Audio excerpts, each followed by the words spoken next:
पाकिस्तान आणि भारत यांच्यामधील तणावाच्या पार्श्वभूमीवर राज्य सरकारची संरक्षण दलासोबत बैठक पार पडलेली आहे। राज्य सरकार अधिक समन्वयाने काम करेल अशा प्रकारची माहिती त्यानंतर मुख्यमंत्र्यांनी दिलेली आहे। सायबर सुरक्षेबाबत सर्वांनाच अधिक काळजी घ्यावी लागेल असं देखील मुख्यमंत्र्यांनी या बैठकीमध्ये म्हटलेलं आहे। बैठकीला उपमुख्यमंत्री एकनाथ शिंदे आणि अजित पवार देखील उपस्थित होते। Civil defence, army, navy, air force, coast guard यांच्याबरोबर एक बैठक झाली, कोऑर्डिनेशनची बैठक झालेली आहे आणि त्यामध्ये अनेक मुद्द्यांवर चर्चा झाली। सुरक्षेचा विषय महत्त्वाचा होता, त्यामुळे मुंबई एकदम पूर्णपणे मुंबई आणि महाराष्ट्राची सुरक्षा अतिशय फुलप्रूफ असली पाहिजे आणि त्या बाबतीमध्ये काय उपाययोजना करायच्या या बाबतीमध्ये चर्चा झाली। सरकारच्या वतीने पूर्णपणे आर्मी, नेव्ही, एअरफोर्स, कोस्ट गार्डला पूर्णपणे काय काय सहकार्य हवं त्याच्याबद्दल चर्चा झालेली आहे आणि त्याचबरोबर एक डिफेन्स आणि आपलं राज्य सरकार यांचं कोऑर्डिनेशन असलं पाहिजे, यासाठी नोडल ऑफिसर असले पाहिजे, या बाबतीत देखील चर्चा झाली। या संदर्भात अधिक माहिती देत आहेत आमचे प्रतिनिधी निखिल चव्हाण।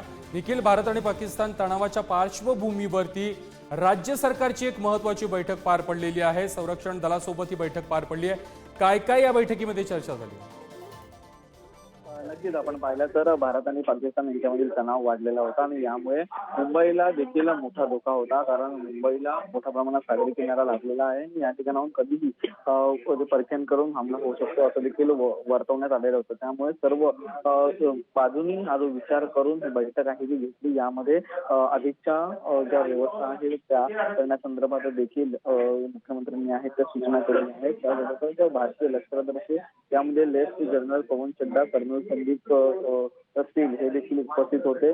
त्यासोबतच वायू दलाचे अधिकारी देखील होते आणि इतर सर्व JNPT, मग BTP, Mumbai stock exchange, national stock exchange, home guard यांचे प्रतिनिधी उपस्थित असून त्याच्यामध्ये गुप्तचर माहितीचं आदान प्रदान करण्यासंदर्भात देखील चर्चा झाली। त्यासोबतच तंत्रज्ञानाचा अधिक वापर आणि काय खबरदारी घ्यायची या संदर्भात ही सर्व बैठक होऊन भारतीय सैन्याने ज्या पद्धतीने जो पलटवार केलेला आहे त्याचं देखील ऑपरेशन सिंदूर राबवलं, त्याचं देखील स्वागत मुख्यमंत्र्यांनी केलं आणि मुंबईसारख्या अति महत्वपूर्ण ह्या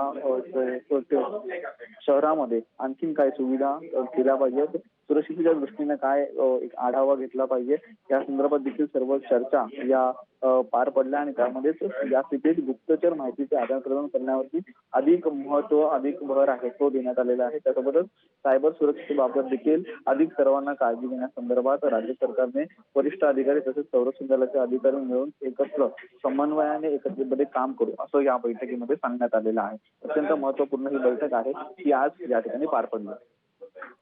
अगदी धन्यवाद निखिल, तुम्ही दिलेल्या माहिती संदर्भात।